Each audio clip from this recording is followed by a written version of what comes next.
Everyone, welcome back to your favourite channel magnet brains. मैं हूं शिप्रा तिवारी और यहाँ पर आपको बिल्कुल फ्री एजुकेशन प्रोवाइड कराया जाता है मेरे बच्चों, ताकि आप अपने लाइफ में बहुत अच्छा कुछ कर सकें। सो आज की कहानी जो मुझे सुनानी आप सुनेंगे अपनी शिप्रा मैम की ज़बानी। आई नो कि लास्ट लेक्चर आपके लिए थोड़ा सा डिफिकल्ट हो सकता है, पर यकीन मानिए कि अगर आपने लास्ट लेक्चर सीख लिया होगा तो आज आपको कोई परेशानी नहीं होगी। लास्ट लेक्चर में मैंने एम्ब्रियोनिक डेवलपमेंट शुरू किया था।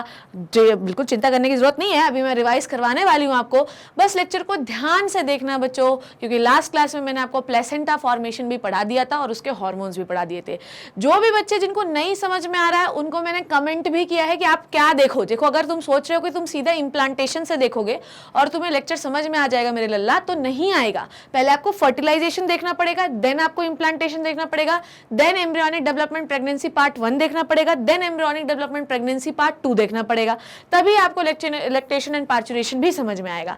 अगर कोई बच्चा सीधे मुंह उठाया, मुंह धोया नहीं और सीधे चला आया कि हम लैक्टेशन एंड एम्ब्रियोनिक डेवलपमेंट और अपना प्रेगनेंसी पार्ट 2 देख ले, तो कभी नहीं समझ में आएगा। इसीलिए जो टीचर्स होते हैं ना, वो लगातार चीज़ों को पढ़ाते हैं, ऐसे बीच में उठा के कुछ भी पढ़ाना नहीं शुरू कर देते। तो ये जो 14 से 15 लेक्चर ह्यूमन रिप्रोडक्शन के बनने वाले हैं, इनको सीक्वेंस से ही देखोगे। अगर नहीं देखोगे तो नहीं समझ में आएगा, ये मेरी गारंटी है। तो कभी भी मेरा लेक्चर देखना होता है तो उसका प्रीवियस लेक्चर जरूर देख के आया करो। कोशिश करती हूँ मैं कि उसी पर्टिकुलर लेक्चर में वो चीज़ मैं आपको रिवाइज करवा दूँ, पर आपको पता है कि भैया रिवाइज में पूरा नहीं करा सकती 1.5 घंटे का लेक्चर जो है दूसरे लेक्चर में, ठीक है। तो रिवीजन में कोशिश करती हूँ, पर revision is not sufficient for the complete knowledge. You have to take the previous lecture, otherwise you never get what I am trying to teach. ठीक है, कंसेप्ट समझ में आया कि क्या चाहते हो जीवन में। ओके, नाउ आज हम लोग पढ़ने वाले हैं एम्ब्रियोनिक डेवलपमेंट पार्ट 2, जिसमें मैं आपको क्या बताने वाली हूँ आइए सीखते हैं हम लोग। सो ये एक बहुत ही ब्यूटीफुल सा बेबी है जो कि fully developed, fully mature baby है। उसके बारे में अभी हम लोग बात करेंगे कैसे बनता है। चलिए आइए देखते हैं। नाउ लास्ट क्लास में एक बार पूरा रिवाइज कर लेते हैं, ठीक है। हम लोगों के पास एक सॉलिड बॉल लाइक स्ट्रक्चर था, ठीक है। We have a solid ball like structure, ठीक है। क्या हुआ था मुझे बोलो मैम। हमने ये सीखा था कि जो फेलोपियन ट्यूब थी उसके एम्पुला वाले रीजन में फर्टिलाइजेशन हुआ था। हाँ मैम, सीख लिया था। फर्टिलाइजेशन के बाद क्लीवेज हुआ था, जिससे फर्स्ट क्लीवेज हुआ था जाइगोट में। उसके बाद हमें 8 to 16 सेल स्ट्रक्चर मिला था, जिसे हमने कहा था मॉरुला, ठीक है। हमें क्या मिला था भैया?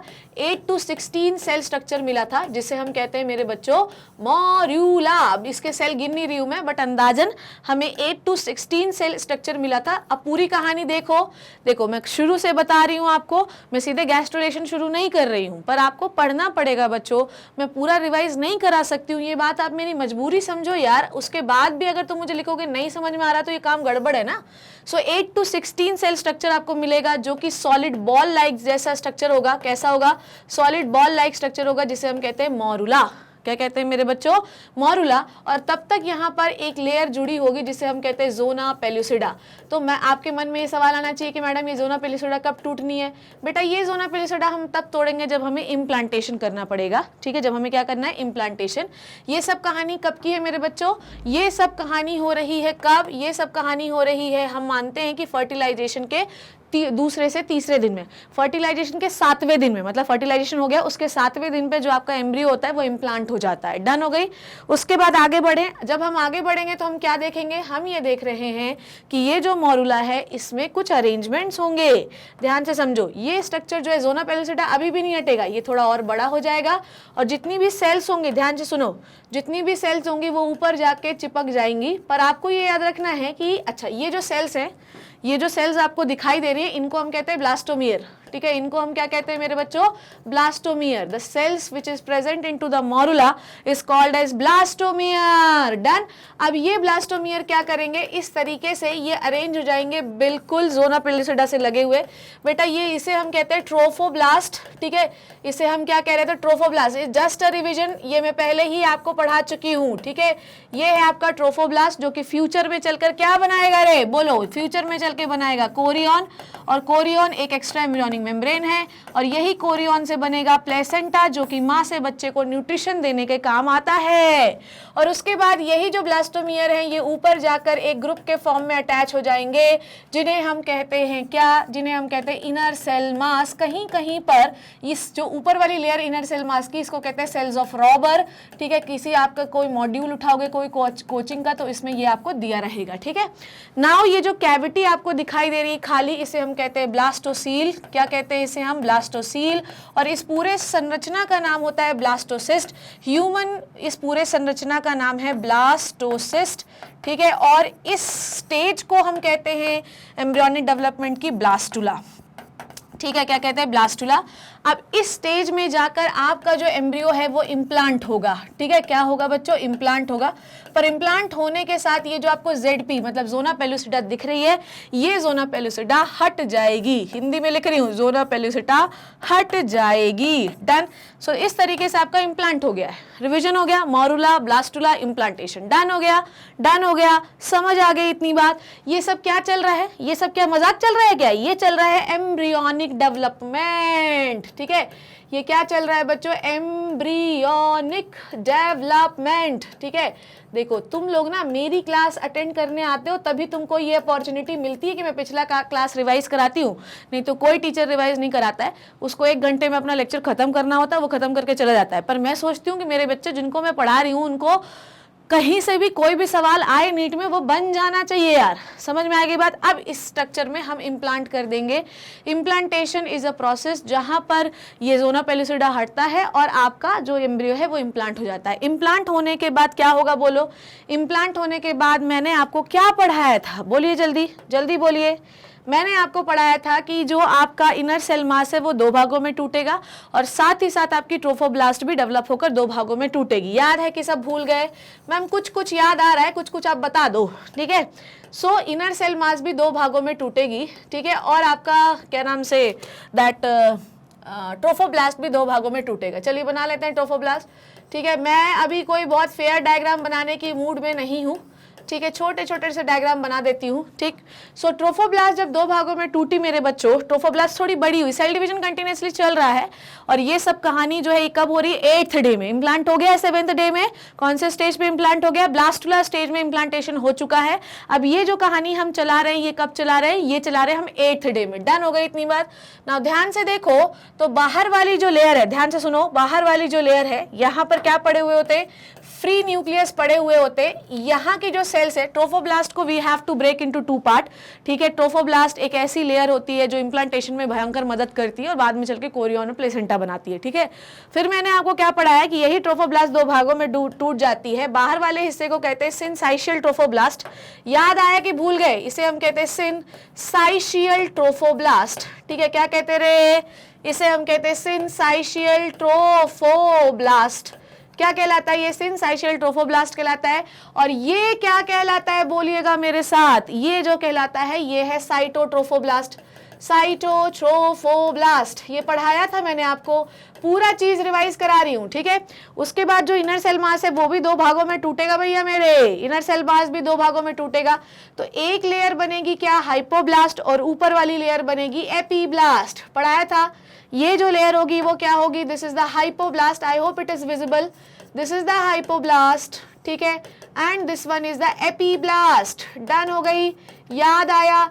एम्ब्रियो किससे बनाना है? ऊपर वाली को एपीब्लास्ट कहते हैं। पूरा जो बेबी बनेगा वो एपीब्लास्ट सेल से ही बनेगा। ठीक है, ये आपको याद रखना है। हाइपोब्लास्ट को तो ये एपीब्लास्ट ही मार डालेंगी। समझ में आई बात? आगे क्या होगा? चलिए आगे देखते हैं। ठीक है, आगे मैंने कल आपको पढ़ाया, आगे जब हम डेवलपमेंट कर रहे हैं तो क्या कर रहे हैं? थोड़ा बड़ा बनाना पड़ेगा तभी मैं आपको मूवमेंट समझा पाऊंगी। आगे जब हम पढ़ रहे हैं तो हमने देखा कि ये जो थोड़ा सा बड़ा बनाती हूँ ना, टिंग टिंग टिंग टिंग टिंग टिंग। ठीक है, ये क्या है बच्चों? मैं ऐसा ही बना रही हूँ क्योंकि अभी टाइम नहीं है मेरे पास। This is the cytotrophoblast. ये क्या है मेरे बच्चों? This is the cytotrophoblast. ठीक है, and this one is a syncytial trophoblast. ठीक है, अब सब लोग ध्यान से सुनेंगे। अब ये एपीब्लास्ट जो है इसका दिमाग खराब हो जाता है। ठीक है, और ये एपीब्लास्ट की जो सेल्स हैं ये थोड़ा सा जैसे फूल, जैसे रोटी सेकते हैं ना अपन, जैसे रोटी खाते हैं कि नहीं खाते? तो आपकी मम्मियां जब रोटी गैस पे रखती तो कैसे रोटी फूल जाती है? ऐसे फूल जाती कि नहीं फूल जाती, तो ये एपीब्लास्ट की सेल के साथ यही होगा। ये एपीब्लास्ट की जो सेल्स होंगे, ध्यान से सुनो, ये जो एपीब्लास्ट की सेल्स है ये फूल जाएंगी और ये एक ऐसा स्ट्रक्चर बनाएंगी, इट इज लाइक दैट, ठीक है। ये देखो बच्चों, ऐसा एक स्ट्रक्चर बनेगा, बना हुआ दिख रहा है आपको, बना हुआ दिख रहा है। अब इस ऊपर वाली लेयर का नाम चेंज हो जाएगा, इसे हम कहेंगे एमनियन, ठीक है, इसे हम क्या कहेंगे, एमनियन कहेंगे। डन हो गई इतनी बात। और इसे तो हम एपीब्लास्ट अभी भी कहेंगे, ऊपर वाली का लेयर का नाम हो गया एमनियन, इस कैविटी का नाम हो गया एमनियोटिक कैविटी। ये सब लास्ट क्लास में हो चुका है, पर तो फिर भैया हाइपोब्लास्ट क्यों पीछे हटेगी है, वो हाइपोब्लास्ट क्यों पीछे हटेगी। ये हाइपोब्लास्ट जो होती है ये अपने पूरे ब्लास्टोसील को, ध्यान से समझो, ये जो हाइपोब्लास्ट है ये भी अपने ब्लास्टोसील को कवर करने की कोशिश करेगी। डन, ब्लास्टोसील को कवर करने की कोशिश करेगी। द कैविटी जो प्रेजेंट है, सारी कहानी कहाँ चल रही है, ब्लास्टोसील में चल रही है, क्योंकि जो इनर सेल मास है वो कहाँ प्रेजेंट है, ब्लास्टोसील में प्रेजेंट है। मैडम ये ब्लास्टोसील क्या होता है बेटा, ये ब्लास्टोसील होता है, ऊपर की जो सेल है ये एपीब्लास्ट और हाइपोब्लास्ट में कन्वर्ट हुई, एपीब्लास्ट का मूवमेंट हुआ तो वो एक कैविटी के रूप में कन्वर्ट हुआ, ठीक है। Cavity is called as amniotic cavity and the layer is called as amnion. ध्यान से सुनो क्या बोल रही हूं मैं, नहीं तो समझ में नहीं आएगा। नाउ ये कौन सा है भैया, ये है हाइपोब्लास्ट, ठीक है। हाइपोब्लास्ट का तो बाद में बहुत बर्बादी है यार, ठीक है। This is the hypoblast. अब नीचे जो हाइपोब्लास्ट की सेल ऐसे घूमे, इसे हम कहते हैं यॉर्क सैक। क्या कहते हैं, यॉर्क सैक। और कल का लेक्चर जिस भी बच्चे ने लगाया होगा वो ये समझ रहा होगा कि ये सब क्या बन रहा है। एम्ब्रियो के चारों तरफ होती हैं एक्स्ट्रा एम्ब्रियोनिक लेयर्स जो उसे न्यूट्रिशन, एक्सक्रीशन, सपोर्ट, प्रोटेक्शन देने का काम करती हैं, ठीक है। एक्सक्रीशन जो है निकालने का काम करती है, एलेंटोइसिक लेयर है।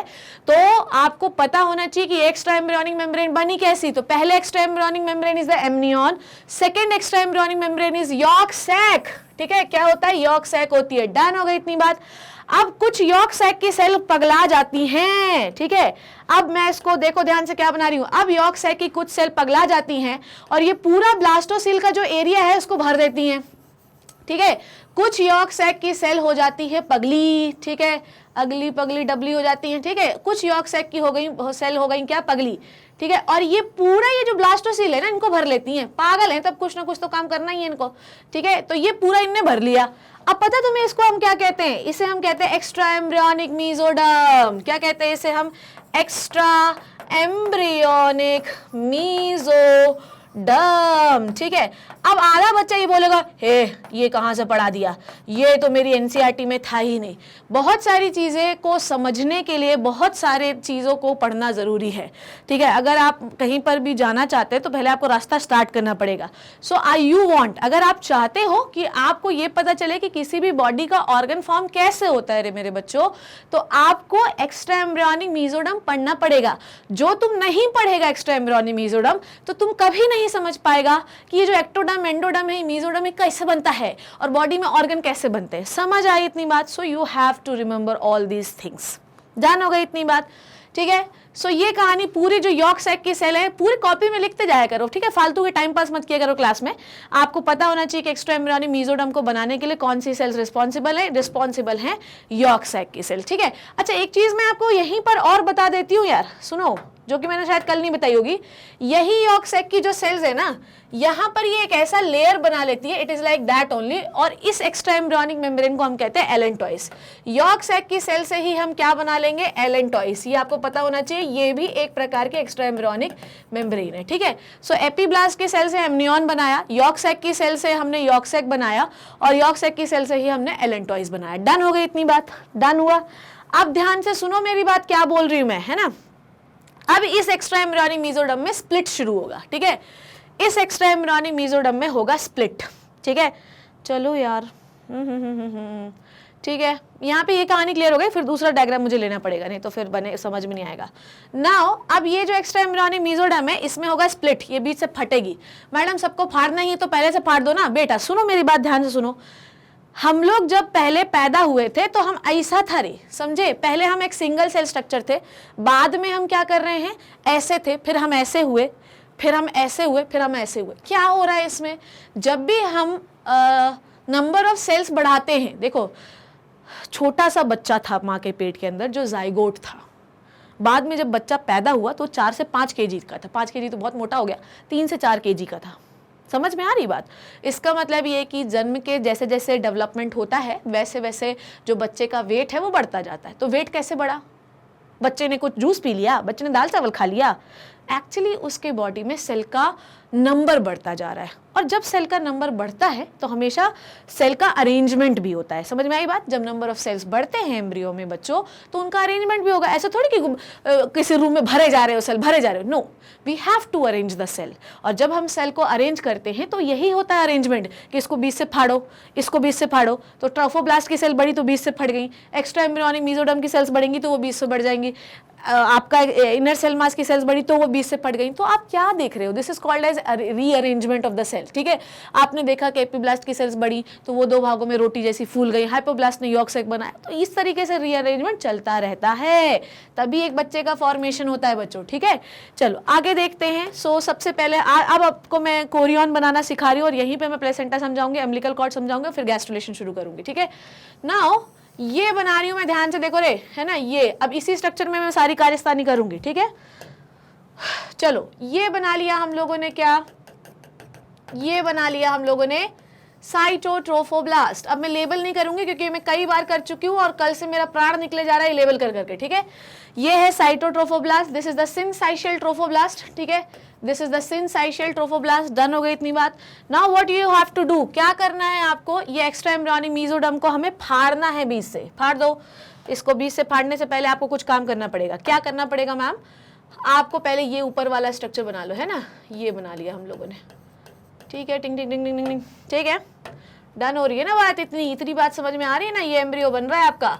Don't go with the flow of cells यार, क्योंकि अभी मुझे जल्दी बनाना। ठीक है, 2 भागों में डिवाइड करो इसको मेरे बच्चों, 2 भागों में डिवाइड कर दो। एक भाग 2 भागों में ऐसा डिवाइड करो, it is like that only. ये हो गया एक पार्ट, ये हो गया एक पार्ट, और इसी के अंदर आपको एक और पार्ट बनाना पड़ेगा, इट इज लाइक दैट। समझ रहे हो कैसा लग रहा है diagram? I hope it is visible. Extra embryonic mesoderm को आपने 2 भागों में फाड़ दिया। ठीक है, पर बच्चों मेरे लाल, मेरे बच्चों, इस जगह पर आपकी एक्स्ट्रा एम्ब्रियोनिक मेसोडर्म अलग नहीं होगी। समझ में आई बात? इस जगह पर आपकी एक्स्ट्रा एम्ब्रियोनिक मेसोडर्म अलग नहीं होगी। ठीक है, चलो लेबल करते हैं हम लोग इसको। पूरी अलग हो गई, 2 भागों में फट गई। एक पार्ट किसको घेरा हुआ है? एम्ब्रियो को, और एक पार्ट किधर की ओर है? आपका साइटोट्रोफोब्लास्ट। फिर से लेबल करूं क्या? This is the syncytial trophoblast. ठीक है, मैं तो ये ट्रोफोब्लास्ट लिख लिख के मेरा दिमाग खराब हो चुका है। ठीक है, ट्रोफोब्लास्ट। उसके बाद भी अगर तुमको नहीं समझ में आएगा ना तो फिर क्या, फिर समझाऊंगी, मैं तो आई ही इसलिए हूँ। ठीक है, ये क्या है आपका? साइटोट्रोफोब्लास्ट। प्लीज मुझे बताया करो, अगर नहीं समझ में आता तो मैं वहीं पे कमेंट करूंगी और नेक्स्ट क्लास में वो डाउट लेने का कोशिश करूंगी। ठीक है, और ये आपका पूरा एम्ब्रियो हो गया। खैर वो छोड़िए, ये एक्स्ट्रा एम्ब्रियोनिक मेसोडर्म। अब आपको यहाँ पर मैं एलेंटॉइस हमने यॉर्क सैक की सेल से बनाया, हमने यॉर्क सैक बनाया, हमने एमनियन बनाया। अब हमारी last embryonic extra embryonic layer बची है बनाना, वो क्या होती है? It is a Korean. अब ध्यान से सुनो, ध्यान से सुनो। एक्स्ट्रा एम्ब्रियोनिक मेसोडर्म भी लिख दूं मैं, एक्स्ट्रा एम्ब्रियोनिक मेसोडर्म। ठीक है, this is the extra embryonic mesoderm. अब ध्यान से कान खोल के सुनो मेरी बात। ये तीनों, ठीक है, मतलब ये तीनों, इट इज लाइक दैट, ये तीनों आपको पता है ये तीनों मिलकर क्या बनाती हैं? ये बनाती हैं कोरियन। कोरियन, ठीक है, ये क्या बनाती है? कोरियन। और फ्यूचर में चल के कोरियन क्या बनाता है मेरे बच्चों? फ्यूचर में चल के बनाता है कोरियन प्लेसेंटा। डन। ये तीनों लेयर मिलकर क्या बनाती हैं? कोरियन। और फ्यूचर में चल के कोरियोनिक प्लेसेंटा बनाएगा, क्योंकि human being chorionic placenta show करते हैं। लास्ट क्लास में पढ़ाया है यार, देखो जाके उसको। ठीक है, यहां पर जहां पर एक्स्ट्रा एम्ब्रियोनिक मेसोडर्म अलग नहीं हो पाया, ये वाला जो पार्ट है, this is a future umbilical cord. ठीक है, ये क्या है आपकी? Future umbilical cord. ठीक है, ये क्या है आपकी? फ्यूचर एम्बिलिकल कॉर्ड है। डन है। इतनी बात आपको क्लियर हो गई थी? समझ में आ गया था ना? इतना बात, इतनी टेंशन तो नहीं थी। कोरियन। अब हम लोग बात करते हैं किस तरीके से प्लेसेंटा बनेगा, then will move to the gastrulation. ठीक है, ये प्लेसेंटा बना लिया आपने। अब ये जो तीनों लेयर है इसमें होगा फोल्ड। आओ फोल्ड करें। ये जो तीनों लेयर है ना आपकी, साइटोट्रोफोब्लास्ट, सिनसाइशियल ट्रोफोब्लास्ट और आपकी एक्स्ट्रा एम्ब्रियोनिक मेसोडर्म, इनमें होगा फोल्ड। चलो बना लेते हैं फोल्ड। कैसा होगा फोल्ड? ठीक है, ये बनाओ फोल्ड। चलो टिंग टिंग टिंग, ये देखो इस तरीके से फोल्ड होगा। ये क्या बना रही हूं मैं? ये देखो बन रहा है, एक और लेयर बनानी पड़ेगी मुझे, विच इज व्हाट,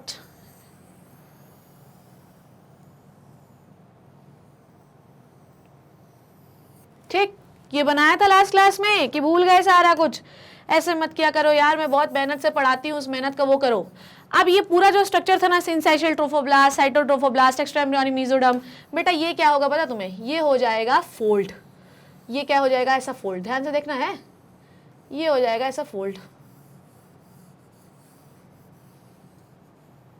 ठीक है। ये देखो क्या बना रही हूं मैं, ये पूरा जो कलर्ड वाला पार्ट है ना, this is the syncytial trophoblast, ठीक है। ये क्या है पूरा बच्चों मेरे? Syncytial trophoblast.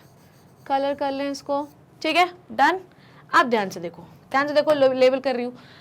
अब यहाँ पर काम गड़बड़ हो सकता है आपका, देखो एक बार लेबल करते हैं। This is the syncytial trophoblast, syncytial trophoblast, done. Second black one is the cytotrophoblast, cytotropho लिख दे रही हूँ मैं, ठीक है। अरे चलो लिख देती हूँ यार, ठीक है।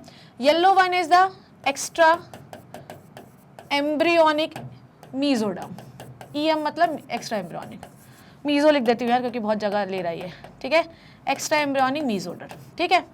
अब ध्यान से समझो, ये जो स्ट्रक्चर आपको फोल्डेड दिख रहा है ना, इसको हम क्या कहता है पता तुमको? इस स्ट्रक्चर को हम कहते हैं कोरियोनिक विलाई। इसे हम क्या कहते हैं मेरे बच्चों? कोरियोनिक विलाई, ठीक, कोरियोनिक विलाई। आप सब लोग ध्यान से समझो, हमारे पास अंदर क्या पड़ा हुआ है? मैडम हमारे पास तो अंदर पड़ा हुआ है एक छोटा सा बच्चा, बेबी पड़ा हुआ है। बेबी को बना लो, ये बेबी बना लिया आपने, बोलो कैसा लग रहा है? मजा आ रहा है ना? ये आपने एक बेबी बना रखा है, और एक एक्स्ट्रा एम्ब्रियोनिक मेसोडर्म की लेयर आपको यहाँ इसके चारों तरफ बनानी पड़ेगी। इट इज लाइक दैट, ये, ठीक है। और मेरे बच्चों याद होगा आपको, यहां से आपको क्या निकालना है? ये क्या है मेरे बच्चों? ये क्या बना है जहां से एक्स्ट्रा एम्ब्रियोनिक मेसोडर्म डिवाइड नहीं हुई? ये क्या है मेरे बच्चों? ये देखो, ये क्या है? ये जहां से एक्स्ट्रा एम्ब्रियोनिक मेसोडर्म डिवाइड नहीं हुई, ये क्या होता है? Umbilical cord. लिख दूं? This is the umbilical cord, umbilical cord, done. आप समझो, ये जो कोरियोनिक विलाई है, इसी कोरियोनिक विलाई से इंटरडिजिटेट करेगा। कौन से कलर से बनाऊं यार? I am the short of the colour, ठीक है। इसी एम्ब्रियोनिक विलाई से कौन इंटरडिजिटेट करेगा बच्चों? इसी एम्ब्रियोनिक विलाई से इंटरडिजिटेट करेगा माँ का ब्लड। ये देखो रे, है ना, इस तरीके से मदर का ब्लड इंटरडिजिटेट करेगा। ये पूरा भरा हुआ है, ठीक, समझ गए? This is the maternal blood, done. या इसी को हम कह सकते हैं मैटरनल साइनुसॉइड, ठीक है। साइनुसॉइड क्या होती है? सोलन ब्लड वेसल्स, ठीक है। अब ध्यान से देखो, ध्यान से देखो, इधर आओ मेरे साथ, आओ देखो। जो भी मटेरियल आपको ट्रांसपोर्ट करना है यहाँ से यहाँ, ठीक है, पूरा ब्लड माँ का भरा रहेगा यहाँ पे, इस जगह पे, ठीक है। इस जगह पे पूरा मटेरियल ट्रांसपोर्ट करना है माँ को, ठीक है। आपको पता है एम्ब्रियो तक माँ का ब्लड नहीं पहुंच सकता। अच्छा, इस स्ट्रक्चर को जो ये बना हुआ है, इसे हम कहते हैं प्लेसेंटा। फ्यूचर में चलकर यही प्लेसेंटा बनेगा। ये जो कनेक्शन आपको दिख रहा है ना, दिस इज द प्लेसेंटा, माँ का ब्लड और कोरियोनिक विलाई ऑफ द बच्चा, ठीक है। ये प्लेसेंटा बनेगा बाद में जाके, ओके। नाउ आप अगर देखो तो माँ का जो ब्लड है ना, वो अंदर नहीं जा सकता। मम्मी अपने बच्चे को अपना ब्लड अंदर तक नहीं घुसा के दे सकती है। तो मैडम आप तो बोलती थी कि प्लेसेंटा से तो हम सब ट्रांसफर कर सकते हैं। तो बेटा जो भी चीज मम्मी को ट्रांसफर करना है वो सिर्फ सिंसाइशियल ट्रोफोब्लास्ट में ही रहेगा, और जो भी चीज बच्चे को, अब भैया बच्चा बड़ा हो रहा है तो कुछ एक्सक्रीटरी वेस्ट भी प्रोड्यूस करेगा, कार्बन डाइऑक्साइड भी प्रोड्यूस करेगा, तो जो भी चीज बच्चे को देना है वो भी सिंसाइशियल ट्रोफोब्लास्ट में आएगी और फिर माँ के ब्लड में जाएगी। समझ आ रही बात? क्या बोला मैंने?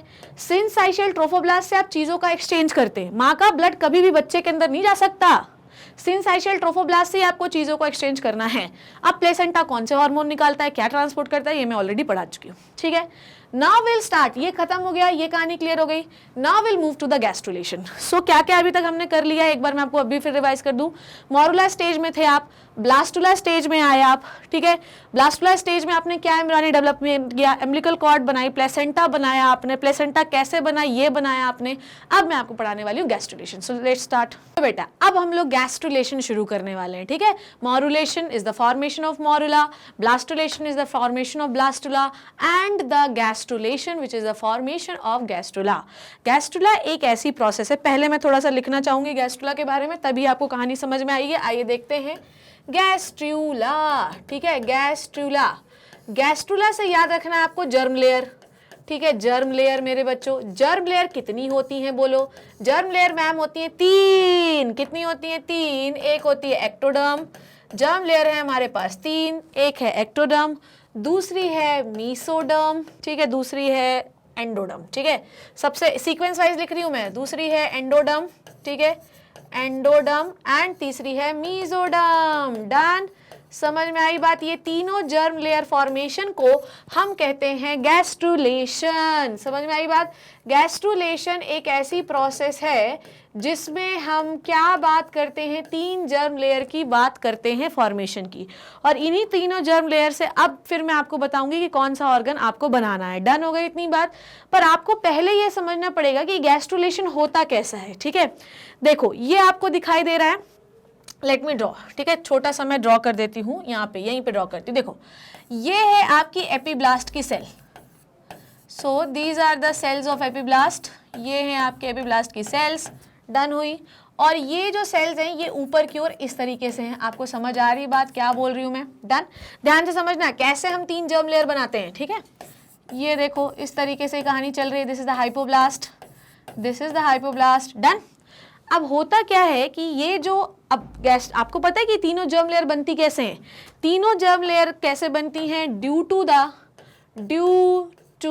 द मॉर्फोजेनेटिक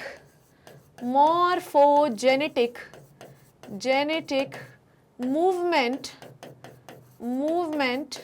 ऑफ सेल, ठीक है। ये जो सेल आपके ब्लास्टुला में पाई जाने वाली है, इन्हीं का मूवमेंट होता है और 3 जर्म लेयर में अरेंज जाती हैं ये सेल, ठीक है। क्या बोला मैंने? ब्लास्टुला स्टेज में जो भी सेल्स थी उन्हीं का मूवमेंट होता है, और ये सारी सेल्स जो होती हैं ये 3 लेयर में अरेंज हो जाती हैं।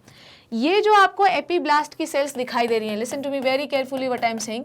ये जो एपीब्लास्ट की सेल आपको दिखाई दे रही हैं, इन एपीब्लास्ट सेल का मूवमेंट होगा नीचे की ओर, नीचे की ओर।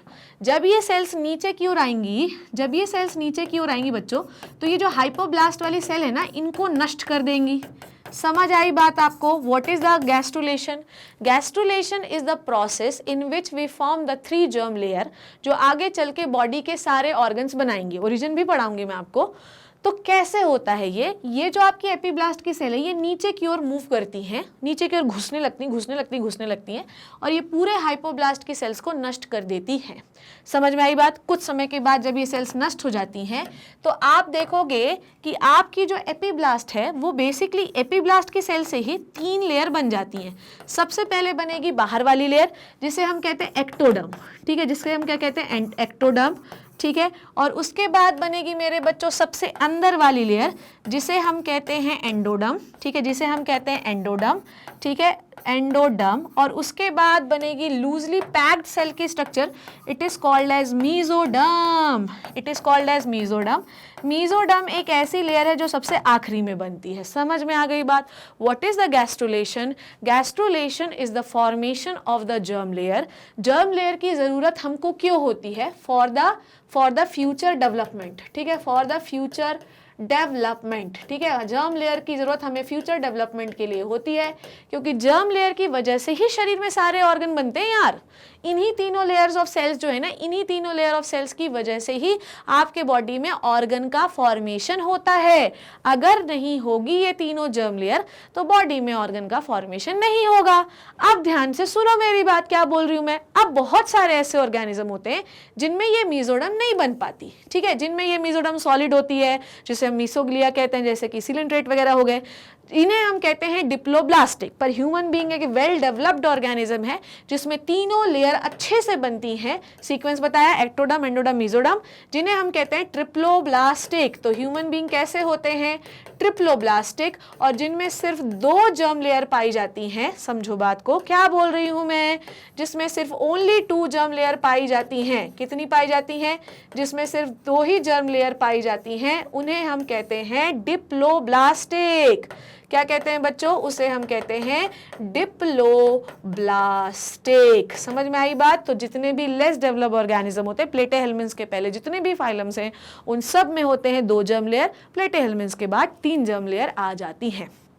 ठीक है, जिसके पास भी मीजोडर्म होता है ना यार मेरे बच्चों, मेरे लाल पीले हरी नीले गुलाबी, जिसके पास भी मीजोडर्म होता है ना, वो हमेशा वेल डेवलप्ड होता है, उसको वो मतलब बेहतरीन होता है, उसके पास बहुत सारे ऑर्गन्स बनते हैं। सो गैस्ट्रुलेशन में आपको इतना ही पढ़ना है। तो सेल्स के मॉर्फोजेनेटिक मूवमेंट की वजह से हमें 3 जर्म लेयर मिलती हैं। अब मैं आपको लेकर आती हूँ मेरी स्लाइड्स में, ताकि मैं आपको और इसके आगे की डिटेल पढ़ा सकूँ। और मुझे याद है कि आज मुझे पढ़ाना है आपको एक्स्ट्रा एम्ब्रियोनिक मेम्ब्रेन के नोट्स देने हैं, और साथ ही साथ मुझे उनके फंक्शंस आपको लिखवाने भी हैं। चलो शुरू करते हैं। Now listen to me very carefully what I am saying. So look at this is the epiblast and hypoblast. ये डायग्राम ध्यान से देखना, ठीक है तुम लोग। ये है एपीब्लास्ट ऊपर वाला, नीचे है हाइपोब्लास्ट। ठीक है, अब आप क्या देख रहे हो बच्चों? ध्यान से देखो क्या बोल रही हूं मैं। इस एपीब्लास्ट की सेल्स में, ठीक है, इस एपीब्लास्ट की सेल के मूवमेंट की वजह से 3 जर्म लेयर बनी, ectoderm, mesoderm and endoderm. Done हो गई इतनी बात, आगे बढ़े हम लोग। ठीक है, now listen to me. Gastrulation जो होता है, ध्यान से समझना, जब भी हम गैस्ट्रुलेशन करते हैं तो आपका जहां पर भी ब्लास्टुला, देखो ब्लास्टुला की सेल्स ही एपीब्लास्ट, उसी में मूवमेंट हुआ तो 3 जर्म लेयर्स बनी है। तो अब आपको ये समझना है कि जहां पर से आपका ब्लास्टुला ओपन हो रहा है उसे हम कहते हैं ब्लास्टोपोर, और ब्लास्टोपोर का जो मतलब क्या कहते हैं डायरेक्शन रहता है, वो ये बताता है कि फ्यूचर में माउथ कहाँ बनेगा और एनस कहाँ बनेगा। क्या समझे आप? मैंने आपको बताया what is the blastopore. Blastopore यहाँ से देखो, जहाँ से सेल का मूवमेंट शुरू होता है उसे हम कहते हैं ब्लास्टोपोर। ठीक है, किसी भी एग में 2 पोल होते हैं, ये भी समझ लो। किसी भी एग में 2 पोल होते हैं, एक होता है एनिमल पोल, ठीक है, एनिमल पोल वो पोल होता है जहाँ से सेल डिवीजन स्टार्ट होता है, और एक होता है वेजिटल पोल। वेजिटल पोल वो पोल होता है जहाँ पर यॉर्क सैक होता है। ठीक है, तो यहाँ से डिवीजन नहीं होता, हमेशा डिवीजन कहाँ पर होता है? एनिमल पोल से होता है। ठीक है, अब जहां से भी डिवीजन हुआ सेल्स का, जिससे वो 3 लेयर में अरेंज हुई हैं, ठीक है, 3 लेयर में अरेंज हुई हैं, उस एरिया को हम कहते हैं blastopore. Blastopore is the opening of blastula. ठीक है, जब हम लोग गैस्ट्रुला, भाई ब्लास्टुला की सेल्स में ही मूवमेंट हुआ था तो 3 लेयर में अरेंज हुई थी। जब गैस्ट्रुला खत्म हो जाता है तो ये जो जगह है जहां से मूवमेंट शुरू हो रहा था, ये बंद हो जाती है। So arbitration of the blastopore is the stage of gastrula. Blastopore को आपको बंद करना पड़ेगा इन द गैस्ट्रुला। अब यहाँ पर आपको एक बहुत बेहतरीन चीज समझ में आएगी। गैस्ट्रुलेशन जब भी हम करते हैं, ध्यान से सुनो मेरी बात, क्या बोल रही हूं मैं। गैस्ट्रुलेशन जब भी हम करते हैं तो इस तरीके से गैस्ट्रुलेशन की प्रोसेस होती है। ठीक है, कैसी होती? गैस्ट्रुलेशन की प्रोसेस होती है। डन। 3 जर्म लेयर जब भी हम बनाते हैं, ध्यान समझो, there are 2 types of organism. एक होते हैं प्रोटोस्टोमेट, एक होते हैं ड्यूटेरोस्टोमेट। ये मैं ऑलरेडी क्लासिफिकेशन क्लास 11 में पढ़ा चुकी हूँ। जिन ऑर्गेनिज्म में सबसे पहले एनस बनता है उन्हें हम जिन ऑर्गेनिज्म में सबसे पहले ब्लास्टोपोर से, देखो याद रखना, ब्लास्टोपोर जहां से सेल मूवमेंट शुरू होता है, गैस्ट्रुलेशन जब खत्म हो जाता है तो ब्लास्टोपोर को हमने बंद करना पड़ता है, क्योंकि अब सिर्फ अंदर डेवलपमेंट होगा, बाकी कुछ नहीं होना है। ब्लास्टोपोर की डायरेक्शन हमको ये बताती है कि फ्यूचर में चलकर कहाँ पर एनस बनेगा और कहाँ पर माउथ बनेगा। जिन ऑर्गेनिज्म के ब्लास्टोपोर से एनस बनता है उनको हम ड्यूटेरोस्टोमेट कहते हैं, और ये ऑर्गेनिज्म जो होते हैं दे आर मोर डेवलप्ड। समझ में आई बात? ये ऑर्गेनिज्म जो होते हैं ये ज्यादा डेवलप्ड होते हैं। और जिन ऑर्गेनिज्म के ब्लास्टोपोर से क्या बनता है? सबसे पहले माउथ बनता है। देखो यहाँ पे पहले क्या माउथ, यहां पर क्या बन रहा है? एनस। तो जिनके ब्लास्टोपोर से माउथ बनता है उसे हम कहते हैं protostomate. They are not so developed. ठीक है, चलिए अब मैं आपको आपके नोट्स दे देती हूं, विच is the notes of the extra embryonic membranes. चलो शुरू कर देते हैं। एक्स्ट्रा एम्ब्रियोनिक मेम्ब्रेन जो होता है, it is the characteristic feature of the higher vertebrates. शुरू करें। जो एक्स्ट्रा एम्ब्रियोनिक मेम्ब्रेन होती है ये कैरेक्टरिस्टिक फीचर होता है बच्चों हायर वर्टिब्रेट्स का। क्यों पढ़ना है तो दिख नहीं रहा तो चश्मा लगाया।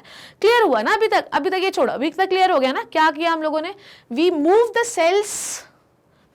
cells, we arrange the cells into 3 layers, ectoderm, endoderm and mesoderm. जहां से सेल डिवीजन मूवमेंट शुरू किया, ब्लास्टोपोर क्लोज करना पड़ेगा क्योंकि अब 3 लेयर बन चुकी हैं। ठीक है, ब्लास्टोपोर की डायरेक्शन जो है हमें बताती है कि माउथ बनेगा कि एनस बनेगा, ठीक है, बस इतना ही पढ़ना है। गैस्ट्रुलेशन में बस इतना ही पढ़ना है, 3 जर्म लेयर बनानी है। एक्स्ट्रा एम्ब्रियोनिक मेसोडर्म जो होता है ये कैरेक्टरिस्टिक फीचर है हायर वर्टिब्रेट्स का। हायर वर्टिब्रेट्स मतलब जिनके पास रीढ़ की हड्डी होती है यार, ठीक है, जैसे कि रेप्टाइल, बर्ड्स एंड मैमल्स, ठीक है, और इसीलिए हम इन्हें एमनियोट्स कहते हैं। ये आपको पता होना चाहिए। एमनियोटा के अंदर वो ऑर्गेनिज्म आते हैं जिनके पास एमनियोटिक मेम्ब्रेन होती है। आई बात समझ में? एमनियोटा के अंदर वो ऑर्गेनिज्म आते हैं जिनके पास एमनियोटिक मेम्ब्रेन होती है। जरूरी नहीं कि सारी हो, पर अगर एक भी है तो वो एमनियोटा के अंदर आएंगे। लोअर वर्टिब्रेट्स जैसे कि साइक्लोस्टोमेटा, पीशीज, एम्फीबियंस, ये इनमें मेम्ब्रेन नहीं पाई जाती, इसलिए इन्हें हम एनामनियोट्स विदाउट एमनियोटिक मेम्ब्रेन वाले ऑर्गेनिज्म मानते हैं, ठीक है। कितनी एमनियोटिक मेम्ब्रेन होती हैं? 4, amnion, chorion, yolk sac and allantois, जो कि एम्ब्रियो के चारों तरफ पाई जाती हैं।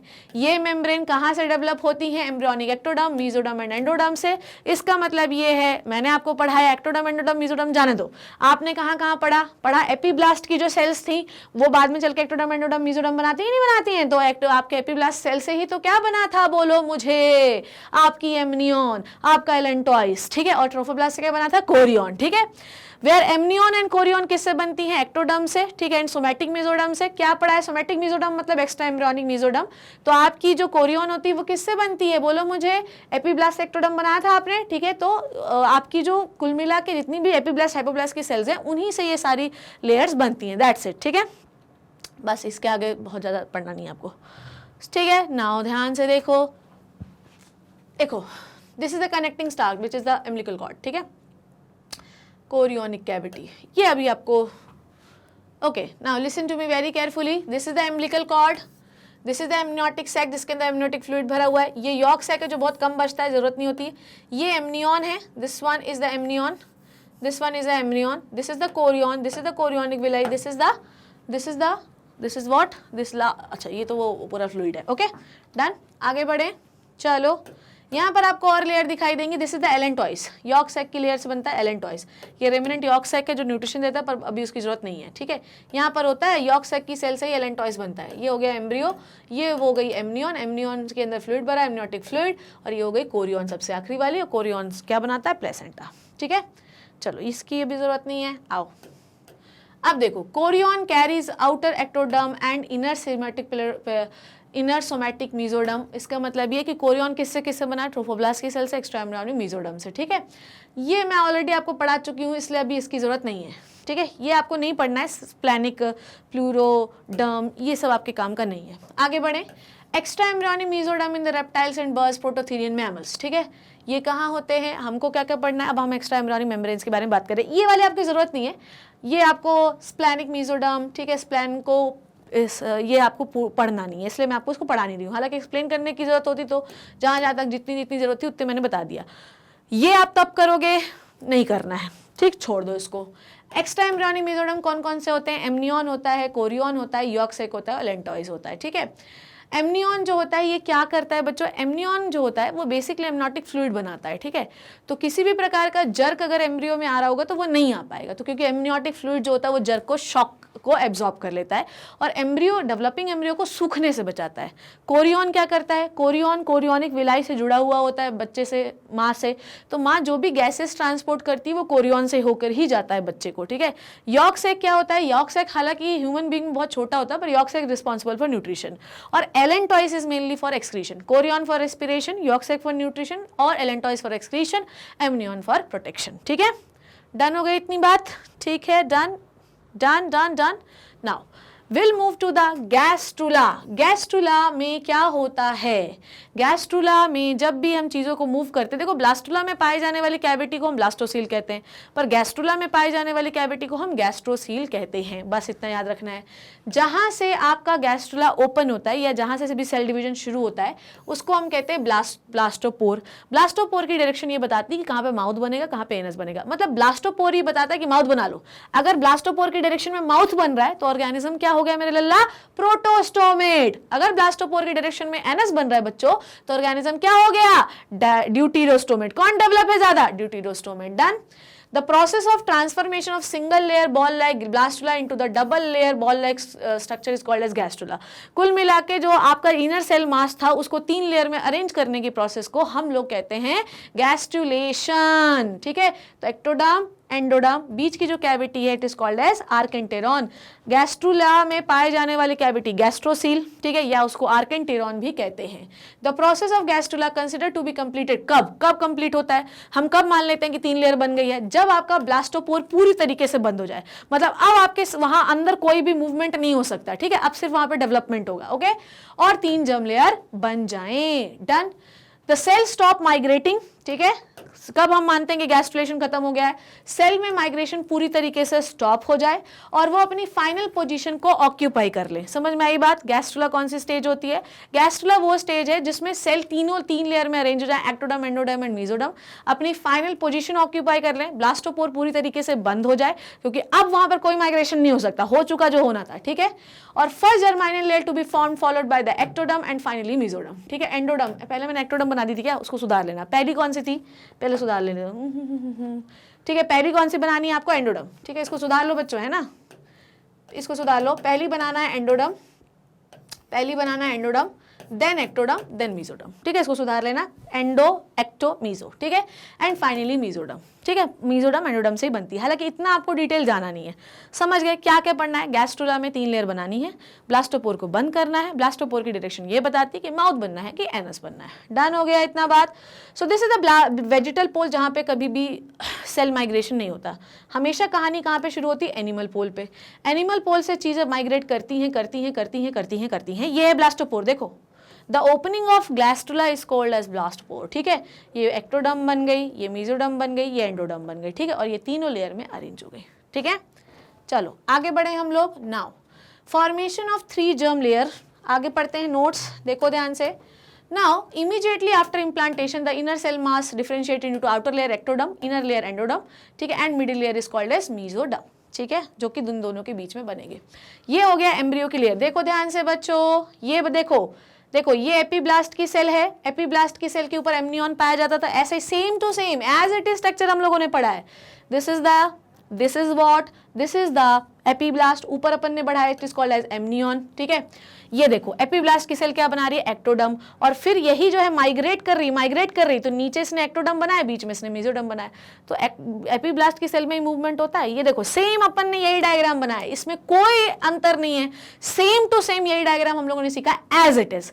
ये एमनियॉन, ये है एमनियोटिक सैक, ये है एपीब्लास्ट, एपीब्लास्ट के ऊपर वाली सेल एक्टोडर्म, नीचे घुसती जा रही है, इन्होंने बनाया मेसोडर्म और एंडोडर्म। ठीक है, सबसे नीचे एंडोडर्म, बीच में मेसोडर्म, बाहर एक्टोडर्म। ठीक है, डन हो गई इतनी बात। सेम स्ट्रक्चर हम लोगों ने ये कवर कर लिया है। ठीक है, ये वाला स्ट्रक्चर भी देखो क्या है, क्या बोलना चाह रहा है इसके जीवन में। Look at this, listen to me very carefully what I am saying. देखो बेटा, ये एपीब्लास्ट है, एपीब्लास्ट है। एपीब्लास्ट जो है पहले क्या बनाया है इसने, एक्टोडर्म बनाया है। सबसे पहली लेयर जो फॉर्म होगी इट इज द एंडोडर्म, उसके बाद मेसोडर्म, देन एक्टोडर्म। समझ आई गई बात? इतनी बात अभी तक आपको क्लियर है? चलो इसको एक बार समझ लेते हैं, then will move into the gestation. चलिए देखते हैं। So this is the amnion, हमने बनाया था एमनियॉन ऐसे ही। ठीक है, उसके बाद एमनियॉन के बाद प्रिमिटिव स्ट्रीक क्या होती है? देखो एमनियॉन जो आपकी वो होती है, एपीब्लास्टिक सेल्स होती हैं, वो अंदर की ओर घुसने लगती हैं और वो एक धारी बना लेती है, it is called as primitive streak. ठीक है, प्रिमिटिव स्ट्रीक जो है सारी सेल्स यहाँ से ऐसे अंदर की ओर घुसेंगी। ठीक है, और उसके बाद ये हो गई एपीब्लास्ट, जो बाद में चल के एक्टोडर्म बना लेगी। फिर यही एपीब्लास्ट की सेल देखो ऐसे करके मूव कर रही है, तो बीच में मेसोडर्म बनी, और हाइपोब्लास्ट की सेल जो है कंटिन्यूसली रिप्लेस होती रहेगी बाय द एपीब्लास्टिक सेल, और बाद में ये जो है एंडोडर्म बनेंगे। सबसे पहले एंडोडर्म, पहले घुसा के एंडोडर्म बनाओ, ठीक, फिर एक्टोडर्म बनाओ, और फिर बीच में मेसोडर्म बना लो। ठीक है, ओके, डन हो गई। चलो उसके बाद ये जो तीनों लेयर हैं, ये सारे तीनों लेयर बॉडी के ऑर्गन्स को जो है क्या करेंगे, गिव राइज करेंगे। आपको पता है कि जो तीनों जर्म लेयर्स होती हैं, मैं आगे इसके पढ़ाना चाहती हूँ मैं आपको, देखो ध्यान से क्या बोल रही हूँ मैं। ये जो तीनों जर्म लेयर होती हैं, इनकी सेल्स को हम क्या कहते हैं, जर्माइनल सेल्स कहते हैं या टोटीपोटेंट सेल कहते हैं। समझ में आ गई बात? तीनों जर्म लेयर को हम कहते हैं प्लूरीपोटेंट सेल। प्लूरीपोटेंट का मतलब ये होता है कि बहुत सारे ऑर्गन्स को जन्म देती हैं। समझ में आ गई बात? So the cells of germinal layer give rise to the organs of the body. समझ में आ गई बात? ये क्या करती हैं, बॉडी ऑर्गन्स को जन्म देने का काम करती हैं। ठीक है, समझ आई इतनी बात? नाउ अब हम लोग बात करते हैं ओरिजिन की। ठीक है, हम लोग क्या बात कर रहे हैं बच्चों, ओरिजिन की बात कर रहे हैं। और इसमें मैं आपको ये बताने वाली हूँ कि कौन से जर्म लेयर से क्या चीज़ ओरिजिनेट होती है। तो अभी तक की कहानी आपको क्लियर है ना कि एपिब्लास्ट की जो सेल्स होती है सबसे पहले एंडोडर्म, फिर एक्टोडर्म, फिर मेसोडर्म का फॉर्मेशन करती है by the different type of morphogenetic movement. जहाँ से मूवमेंट शुरू होता है they will make the blastopore, blastopore will decide the future mouth and the anus of the body. Done. देखो मेरी बात सुनो, ठीक है, इस लेक्चर में थोड़ी बहुत आपको डिफिकल्टी हो सकती है, पर अगर बेसिक पकड़ के रखोगे तो जीवन में कभी भी गलती नहीं होगी। ठीक है, आ जाओ बच्चों ध्यान से देखते हैं। अब हम लोग बात करते हैं टिश्यूज की। ठीक है, ओ वाह मैम आप टिश्यूज क्यों पढ़ाने लगी आप, क्योंकि यहाँ पर आपको एक बहुत इंपॉर्टेंट चीज़ के बारे में बात करनी है। चलो देखते हैं। सबसे पहले टिश्यूज में हम किस टिश्यू के बारे में बात करने वाले हैं, सबसे पहले हम टिश्यू के बारे में बात करने वाले हैं, वो है एपिथेलियल टिश्यू। ठीक है, कौन सा टिश्यू बच्चों, एपिथेलियल टिश्यू। डन। उसके बाद हम कौन से टिश्यू के बारे में बात करने वाले हैं, उसके बाद will talk about the muscular tissue. ठीक है, उसके बाद हम बात करने वाले हैं मस्कुलर टिश्यू, इनका ओरिजिन क्या होता है। उसके बाद will talk about the connective tissue. ठीक है, उसके बाद हम बात करेंगे कनेक्टिव टिश्यू की। ठीक है, और उसके बाद हम बात करेंगे न्यूरल टिश्यू की। ठीक है, उसके बाद हम बात करेंगे न्यूरल टिश्यू की। ठीक है, डन। ओके, सो ये 4 टिश्यूज होते हैं हमारी बॉडी में, epithelial tissue, muscular tissue, connective tissue and neural tissue. अब बात करते हैं ओरिजिन की।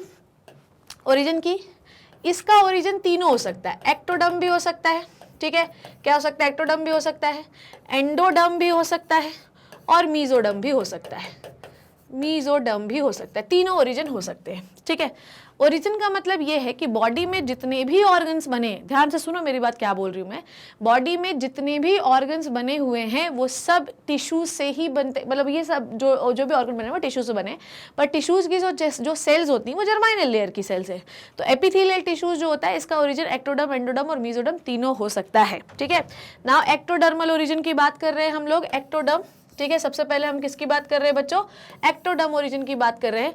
कौन सा टिश्यू एक्टोडर्मल ओरिजिन का होता है, जो कि एपिथेलियल टिश्यू है। बेटा स्किन की जो एपिडर्मिस होती है वो किस टिश्यू कोश के ओरिजिन की होती है, एक्टोडर्मल ओरिजिन। ब्लड वेसल की जो एंडोथीलियम लेयर होती है वो किस चीज की लेयर होती है, एंडोथीलियम।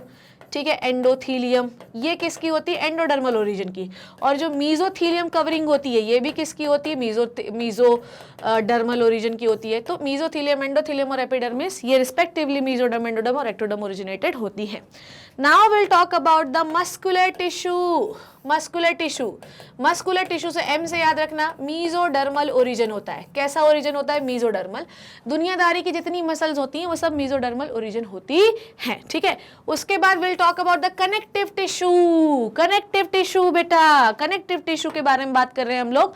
कनेक्टिव टिश्यू होता है एक्टोडर्मल ओरिजिन। ठीक है, एक सेकेंड रुको, इतनी बात आपको अभी तक क्लियर हो गई है ना। कनेक्टिव टिश्यू देखते हैं क्या है। कनेक्टिव टिश्यू का जो ओरिजिन होता है वो होता है मीजोडर्मल। ठीक है, कैसा ओरिजिन है बच्चों, मीजोडर्मल। अब कनेक्टिव टिश्यू याद करो कौन कौन से होते रे, कौन कौन से होते हैं मैम, होता है ब्लड। ठीक है, ब्लड, ब्लड में होता है। और कौन सा कनेक्टिव टिश्यू है, बोन। और कौन सा कनेक्टिव टिश्यू है, कार्टिलेज। ये सब कनेक्टिव टिश्यू होते हैं और ये सारे मीजोडर्मल ओरिजिन के होते हैं। डन। यहाँ पर अब हम बच्चों बात करने वाले हैं एक एक्सेप्शन की, हम लोग बात करने वाले हैं एक एक्सेप्शन की। ठीक है, अच्छा बात करती हूँ अभी मैं, एक्सेप्शन तो अभी आपको बाद में बताती हूँ मैं। चलो ध्यान से सुनो, ब्लड, बोन, कार्टिलेज ये सब मेसोडर्मल ओरिजिन है। तो अगर आपसे पूछा जाए बताइए आरबीसी का ओरिजिन क्या है तो क्या बोलोगे रे, मेसोडर्मल। डब्ल्यूबीसी का ओरिजिन क्या है तो क्या बोलोगे रे, मेसोडर्मल। प्लेटलेट का ओरिजिन पूछा जाएगा तो क्या बोलोगे रे, मेसोडर्मल। डन। बोन का ओरिजिन पूछा जाएगा तो क्या बोलोगे रे, मेसोडर्मल। ठीक है, now neural tissue. Neural tissue का जो है आपका ओरिजिन होता है वो होता है एक्टोडर्मल। अब आपको एग्जांपल बताती हूँ, अगर आपसे कोई पूछे बताओ ब्रेन का ओरिजिन क्या होता है? अगर आपसे पूछे कि ब्रेन का ओरिजिन क्या है तो आप क्या बोलोगे, बोलो। आप बोलोगे एक्टोडर्मल, क्योंकि जितने भी न्यूरल टिश्यू होते हैं वो सब एक्टोडर्मल ओरिजिन के होते हैं। अगर आपसे पूछा जाए कि स्पाइनल कॉर्ड का ओरिजिन क्या है तो आप क्या बोलोगे, एक्टोडर्मल, क्योंकि जितने भी न्यूरल टिश्यू होते हैं वो सब एक्टोडर्मल ओरिजिन के होते हैं। तो अगर आपसे किसी मसल के बारे में पूछा जाए तो सीधा लिखना मीजोडर्मल। कनेक्टिव टिश्यू कोई सा पूछा जाए सीधा लिखना मीजोडर्मल। स्पाइनल कॉर्ड और ब्रेन के बारे में पूछा जाए तो आप सीधा लिखना ठीक, क्या आपका एक्टोडर्मल। ठीक है, अब इसमें क्या है, हो सकता है कि आपको ब्रेन में पार्ट पूछा जाए, बताइए हाइपोथैलेमस का ओरिजिन बताइए, बताइए पिट्यूटरी का ओरिजिन बताएं। अच्छा, एक चीज और बताती हूं मैं, अब ब्रेन में बहुत सारे हिस्से होते हैं, जैसे कि देखो, जैसे कि अगर आपसे एक क्वेश्चन पूछा जा सकता है, ठीक है, क्वेश्चन क्या पूछा जा सकता है, बताइए पीनियल ग्लैंड का ओरिजिन बताइए। ठीक है, अगर आपसे ये पूछा जाए तो क्या फंस जाओगे, क्या रोने लगोगे क्या वहां पे? नहीं, आपको ये पता होना चाहिए कि पीनियल ग्लैंड कहाँ पे प्रेजेंट होती है, ब्रेन में। और ब्रेन का ओरिजिन क्या होता है मेरे बच्चों, आपको बताना पड़ेगा, ब्रेन का ओरिजिन होता है मैम जी एक्टोडर्मल। तो इसका मतलब पीनियल ग्लैंड का भी ओरिजिन क्या है, एक्टोडर्मल। ठीक है, उसके बाद आपसे पूछा जा सकता है पिट्यूटरी, पिट्यूटरी का ओरिजिन पूछा जा सकता है, पिट्यूटरी ग्लैंड ये भी कहाँ होती है, ब्रेन में, तो इसका भी ओरिजिन क्या हो गया, एक्टोडर्मल। डन। हाइपोथैलेमस पूछा जाए तो हाइपोथैलेमस भी किसका पार्ट है, ब्रेन का ही पार्ट है, तो ये इसका भी क्या हो गया, एक्टोडर्मल। डन हो गई, इतनी बात, कोई कंफ्यूजन नहीं होना चाहिए। ठीक है, उसके बाद ग्लैंड्स की बात चली है भैया तो दूर तलक जाएगी।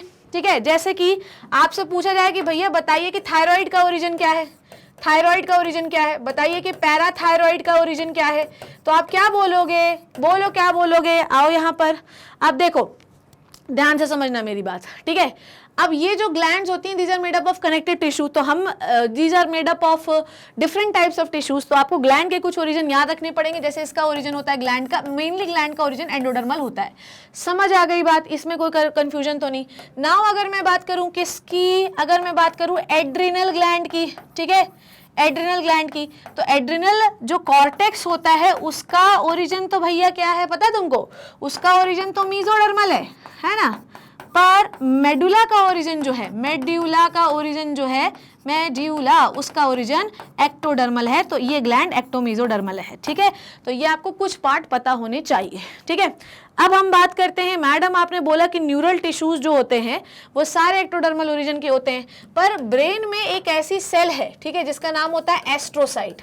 ठीक है, ये एक्सेप्शन है रे, याद कर लेना है ना, एक्सेप्शन की बात कर रहे हैं हम लोग। ब्रेन में एक सेल होती है जिसका नाम होता है एस्ट्रोसाइट।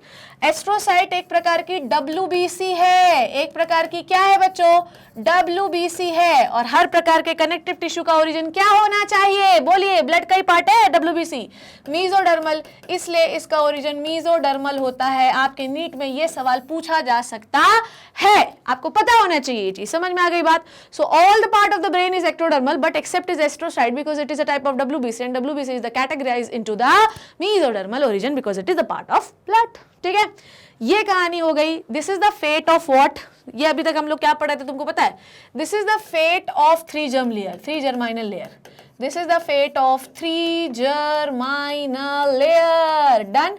आपको मैं इसमें ये बताना चाह रही थी कि 3 जर्माइनल लेयर का क्या होता है और उन तीनों जर्माइनल लेयर से हम और क्या क्या बना सकते हैं। ठीक है, यही इसी में से आपको सवाल आएगा। ठीक है, कि को बताइए कैसा है, बस थोड़ा ब्रॉड कैटेगराइज रखना। ठीक है, आपको पता है कि कनेक्टिव टिश्यू के अंदर बॉडी में कौन कौन से टिश्यूज आते हैं, आपको पता है कि मसल किस टिश्यू के अंदर आती है, आपको पता है कि ब्रेन कौन से टिश्यू के अंदर आता है, तो ब्रॉड कैटेगरी का ओरिजिन याद रखना कि मसल का मेसोडर्म है, कनेक्टिव टिश्यू का मेसोडर्म है, न्यूरल टिश्यू का एक्टोडर्म है और एपिथेलियल टिश्यू का तीनों ओरिजिनेटर है। तो आपको ब्रॉड कैटेगरी अगर याद रहेगी तो उसके अंदर जो भी चीज आपसे पूछा जाएगा आपको बन जाएगा, आपको टेंशन लेने की जरूरत नहीं है। ठीक है, अब तीनों जर्म लेयर जो है वो धीरे धीरे करके क्या बनाएंगी, धीरे धीरे करके पूरे ऑर्गन्स बनाएंगी। और अब हम लोग क्या पढ़ने वाले हैं, अब हम लोग पढ़ने वाले हैं मेरे बच्चों कि हम इन तीनों, अच्छा देखो, तीनों जर्माइनल लेयर में कैसी पोटेंसी होती है कि वो डिवाइड कर करके पूरे ऑर्गन को जर्मिनेट कर सकती हैं। So these 3 layers give rise to all tissues in adult.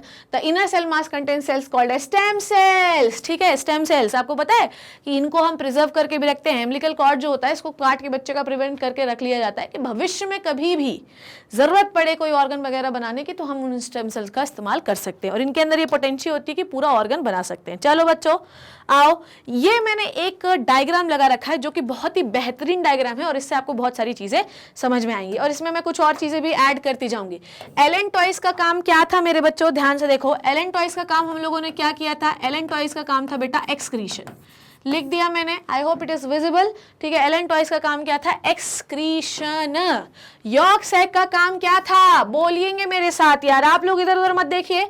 York sac का काम क्या सिखाया मैंने आपको? न्यूट्रिशन सिखाया मैम आपने, ठीक है। एमनियन का काम क्या सिखाया मैंने आपको? सूखने से बचाता है बच्चे को। आपको पता है कि जब बच्चा माँ के गर्भ में होता है तो उसके चारों तरफ एमनियोटिक फ्लूइड होना चाहिए और इससे हम सेक्स डिटर्मिनेशन भी करते हैं, ठीक है। हालांकि ये एमनियोसेंटेसिस कहते हैं इसे हम, हालांकि ये जो है अवैध है पर होता है ऐसे ही है, ठीक है। सो एमनियोटिक फ्लूइड का काम क्या होता है? सूखने से बचाना। सूखना लिख देती हूँ, आपको समझना है इससे, ठीक है। उसके बाद कोरियन कहाँ गया रे? कोरियन कहाँ गया? कोरियन क्या करता है? प्रोटेक्शन देने का या ट्रांसपोर्टेशन ऑफ गैसेस, ये पढ़ाया था मैंने आपको। क्या करता है मेरे प्यारे बच्चों? ट्रांसपोर्टेशन ऑफ गैसेस का काम करता है, from mother to baby and baby to mother, ठीक है। नाउ ध्यान से समझना, देखो पहले 2 हफ्ते महीने तक हम उसे जो है क्या कहते हैं, हम उसे फीटस एम्ब्रियो कहते हैं और 2 महीने के बाद फिर उसे फीटस कहना शुरू करते हैं, ठीक है। चलो आ जाओ, देखो ये देखो एमनियन कहाँ यार? This is the amnion, look at this is the amnion, ये जो दिख रहा है आपको ये एमनियन, और एमनियन के अंदर एम्ब्रियो पाया जा रहा है और इसके अंदर जो फ्लूइड भरा हुआ है this is called as amniotic fluid, ठीक है। उसके बाद ये है पूरा आपका बेबी। कौन से कलर से बनाऊं यार बेबी को? ठीक है, बेबी को मैं व्हाइट कलर से बना रही हूँ, ठीक है। दिस इज द बेबी, ये है आपका बेबी। डन हो गई इतनी बात, ठीक है। This is the baby, I hope कि इट इज लिखा होगा कहीं पे, ब्लू कलर का कहीं लेबलिंग दिया है क्या? चलो ठीक है, मैं आपको बता दी the blue one is the baby, ठीक है। नाउ अब हम देखते हैं क्या इसमें जर्माइनल लेयर।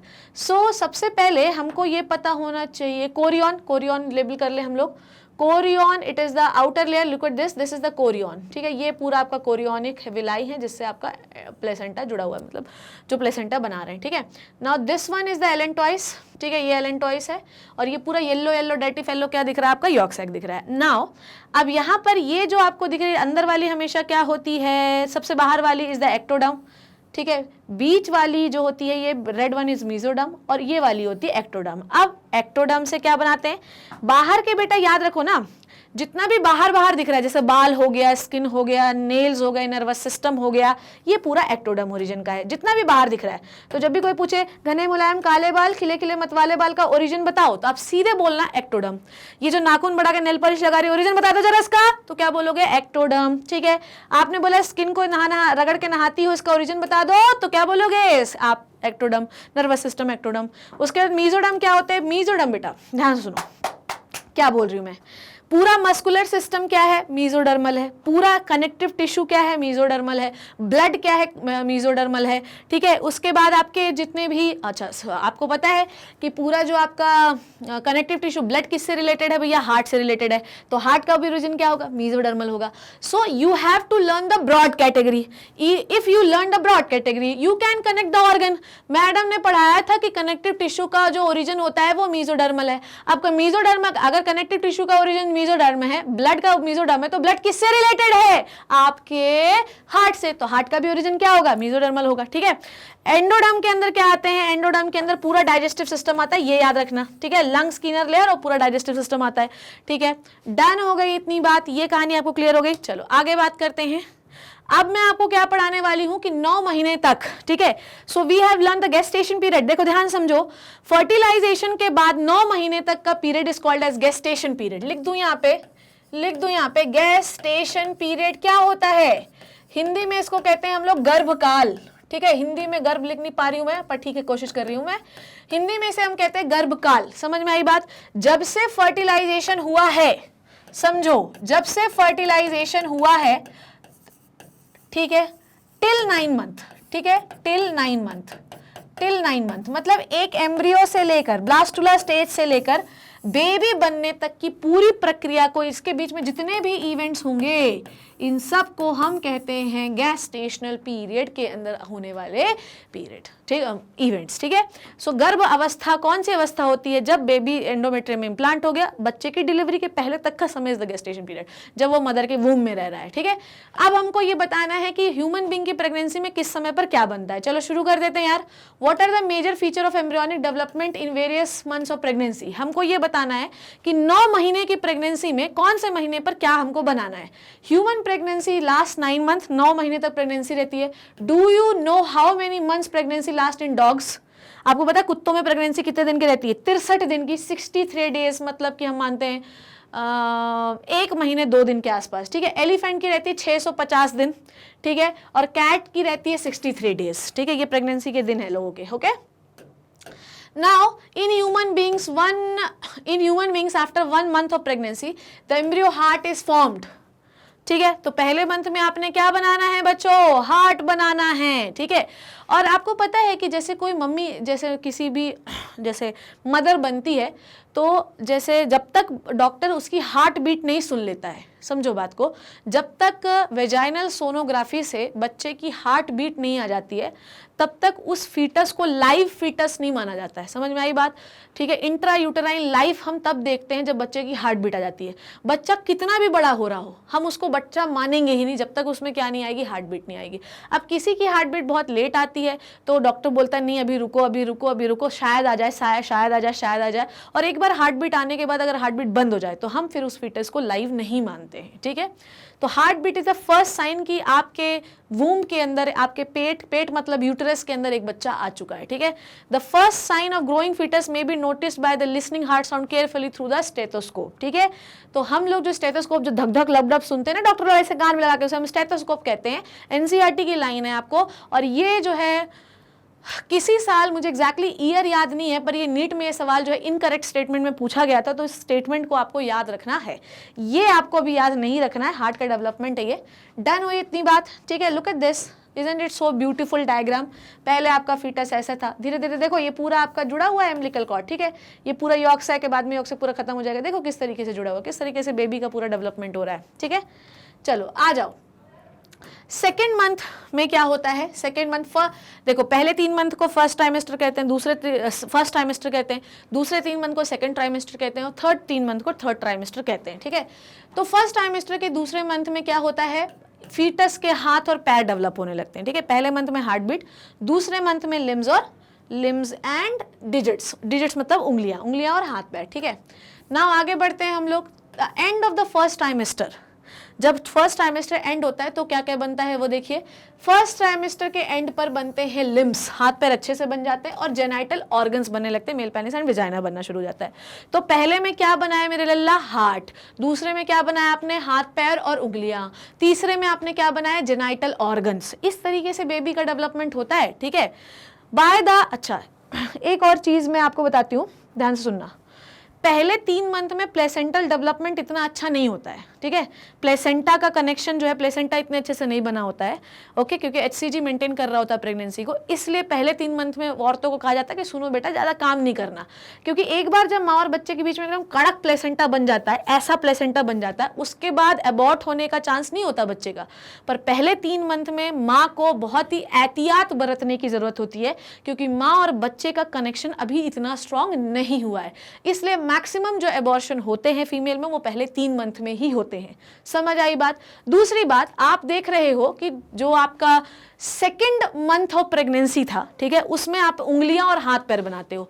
इसलिए फीमेल को, जो भी फीमेल प्रेग्नेंट होती हैं, उनको ये बोला जाता है कि पहले 3 मंथ में, वैसे तो करना भी नहीं चाहिए, तो बहुत ही बुरी बात है, मतलब ये तो धूर्त बात है कि आप प्रेगनेंसी में शराब पी रहे हो, पर मेनली पहले 3 मंथ में शराब फीमेल्स को नहीं पीना चाहिए, क्योंकि शराब, किसी भी प्रकार का केमिकल, जो भी, इवन आपको पता है जब फर्स्ट 3 मंथ की जो प्रेगनेंसी होती है उसमें कि हर प्रकार के केमिकल को भी बंद कर दिया जाता है कि कोई भी चीज़ बाहर की नहीं खानी है, क्योंकि कोई भी चीज़ जब आप बाहर की खाते हो उसमें किसी भी प्रकार का केमिकल हो सकता है, and any type of unwanted chemical जो बेबी की ग्रोथ के लिए खराब हो, ठीक है, उसे हम कहते हैं ट्रेटोजन। क्या कहते हैं? ट्रेटोजेंस, ठीक है। ट्रेटोजेंस बहुत सारे टाइप के हो सकते हैं, डिपेंड करता है कि तुम क्या खा रहे हो। तो जो भी महिलाएं शराब का सेवन करती हैं प्रेगनेंसी के दौरान और उन्हें शराब पी ली, तो अल्कोहल बेबी की ग्रोथ को रोक देता है और उनकी उंगलियां और हाथ पैर सही नहीं बन पाते, ठीक है। नाउ कभी कभी तो लगता है मैं तुम्हें क्या कुछ नहीं सिखा देती हूँ। अब अगली प्रेग्नेंट महिला मिले ना कि वो बोले कि हाँ मैं प्रेग्नेंट हूँ, तो आप बोलना कि शराब मत पीना अगर पीती होगी तो। चलो, by the end of the 12th weeks, 12th week मतलब 12वें हफ्ते के एंड पे, मतलब तीसरे महीने के एंड पर, फर्स्ट ट्राइमेस्टर की एंड पर सारे ऑर्गन्स ऑलमोस्ट बन जाते हैं, ठीक है। फॉर एग्जांपल जैसे हाथ पैर, आपके जेनाइटल ऑर्गन, ये सारे वेल डेवलप्ड हो जाते हैं, ठीक है। उसके बाद 5वें मंथ में देखिए क्या होता है, ठीक है, चौथे 5वें मंथ में उनके बाल आने लगते हैं सर पे। पहले मंथ में हार्ट बना, दूसरे मंथ में लिम्स डिजिट्स बने, तीसरे मंथ में जेनाइटल ऑर्गन बने, तीसरे मंथ के चौथे मंथ तक सब कुछ बन जाता है। 5वें मंथ से उनके बाल आने लगते हैं फीटस के, ठीक है। The first movement of foetus, पहली बार जब माँ के गर्भ में बच्चा चलता है तो वो 5वां महीना ही होता है। समझ में आई बात? पहली बार जब माँ को ये फील होता है कि उसके पेट के अंदर कुछ है तो वो उसका 5वां महीना ही होता है, ठीक है। और पहली बार बच्चे का हेड 5वें महीने में ही ऑब्जर्व किया जाता है, ठीक है। पहली बार ऐसे ऐसे ऐसे बच्चा जो है यूट्रस में ऐसे ऐसे सर मारता है तो माँ को फील होता है। तो पहली बार हेड मूवमेंट या बॉडी मूवमेंट या हेड जो है दिखता है सोनोग्राफी में 5वें महीने में, ठीक है। नाउ आगे देखते हैं। सेकेंड ट्राइमेस्टर के एंड पे मतलब 6वें महीने में क्या होता है?